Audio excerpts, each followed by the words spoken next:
Hello, Bharat माता की, भारत माता की जय जय श्री राम।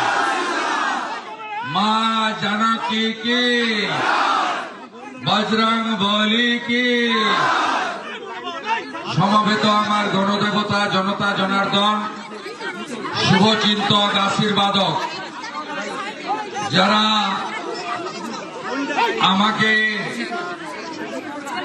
দুবার এমপি করেছেন 2009 এবং 14, যারা আমাকে 3 বার এমএলএ করেছেন 16, 21 এবং 26, সেই আপনাদের সকলকে আমি আমার অন্তর থেকে শ্রদ্ধা নিবেদন করে সমস্ত সাথী বৃন্দকে আলাদা করে নাম না বলে একযোগে কৃতজ্ঞতা জানাই এবং আকাশ থেকে ফুল এবং পুষ্পনা নিয়ে আমার আগামী দিনে নাম না বলে একযোগে প্রত্যেককে কৃতজ্ঞতা জানাই এবং আমি সবার কাছ থেকে ফুল এবং পুষ্প অভ্যর্থনা নিয়েছি, কিন্তু আমার আগামী দিনে নিশ্চিতভাবে আমি কৃতজ্ঞতা চিত্তে স্মরণ রাখব যারা গত 5 বছর নিজের জীবন মৃত্যু পায়ের ভিত্ত করে মিথ্যা মামলা খেয়ে জেল খেটে অনেক কিছু ত্যাগ স্বীকার করে এই লড়াইতে সামনের সারিতে ছিলেন। তাদেরকে আমি কৃতজ্ঞতা চিত্তে স্মরণ রাখব। আমি শ্রদ্ধার সঙ্গে স্মরণ করি চিল্লগ্রামের দেবব্রত মাইতি এবং মনসাবাজার সোনাচূড়ার রথিবালা আড়ির বিদেয়ী আত্মাকে, যাদের আত্মবলিদানের মধ্য দিয়ে আজকে পশ্চিম বাংলায় পরিবর্তন, আসল পরিবর্তন হয়েছে।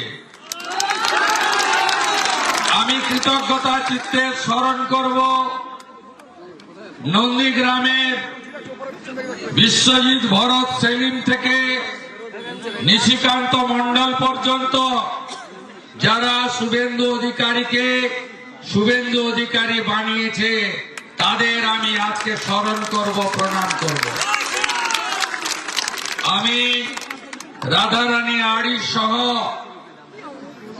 তাদেরকে আমি স্মরণ করব, তাদেরকে শ্রদ্ধা জানাবো যে মায়েরা ইজ্জত সংগ্রাম দিয়ে তারা আসল পরিবর্তন আনলেন 4 মে 2026। আমি পলাশগিরি সহ আমার শহীদ পরিবারের বন্ধুদের ধন্যবাদ জানাবো।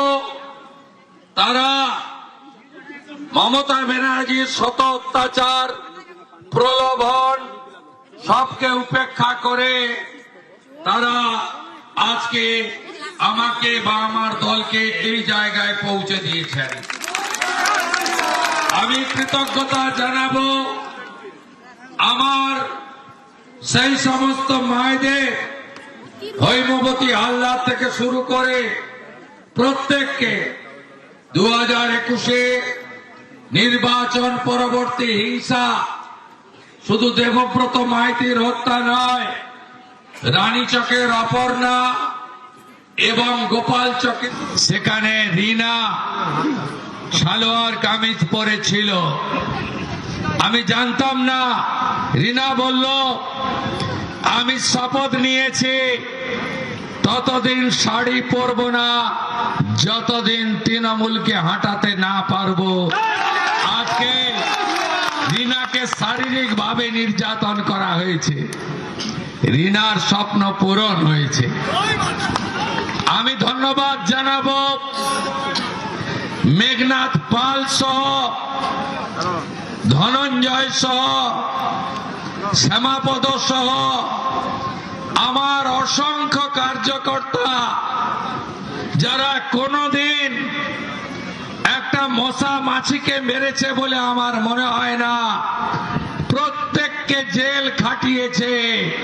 কাউকে 5 দিন, কাউকে 3 মাস, চন্দন দাসেদেরকে, রাজকুমারদেরকে কয়েক মাস। আমি নাম অনেকের বললাম, অনেকে বলতে পারলাম না, তো আমি অকৃতজ্ঞ নই। আমার কাছে সব নাম লেখা আছে। আমি আপনাদের ঋণ শোধ করব, আপনারা নিশ্চিন্ত থাকুন। এবারে আমার আবেদন, শান্তি বজায় রাখতে হবে। কুকুর মানুষের পায়ে কামড়ায়, মানুষ কখনো কুকুরের পায়ে কামড়ায় না। ওরা অনেক অত্যাচার করেছে।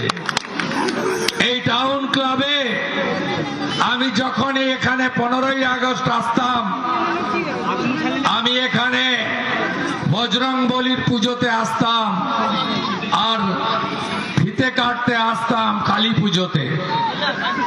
তখনই আমি বলতাম, নন্দীগ্রাম এ দৃশ্য দেখেনি, ককটেল বোম দিয়ে পুড়িয়ে দিয়েছিল। আমি বলবো, হাতে আইন কেউ নেবেন না।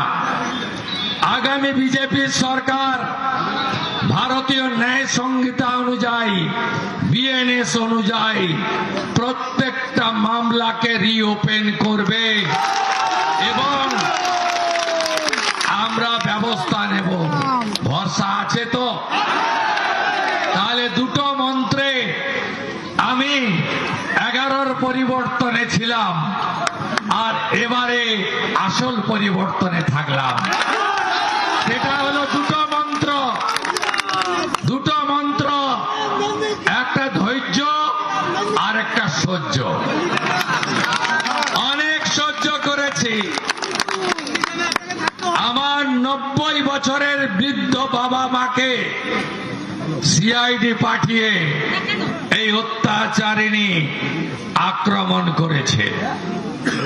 নন্দীগ্রামের এমএলএ অফিসে 150 পুলিশ ঢুকিয়েছে। আমি সোনাচূড়া এবং গোকুলনগরে 2021-এর 14ই মার্চ, 21-এর 10ই নভেম্বর আর 2022-এর 14ই মার্চ আমাকে পুষ্পার্ঘ্য পর্যন্ত দিতে দেয়নি। আমাকে হাইকোর্ট থেকে অর্ডার করে শহীদ মিনারে মালা দিতে হয়েছে। ভুলিনি।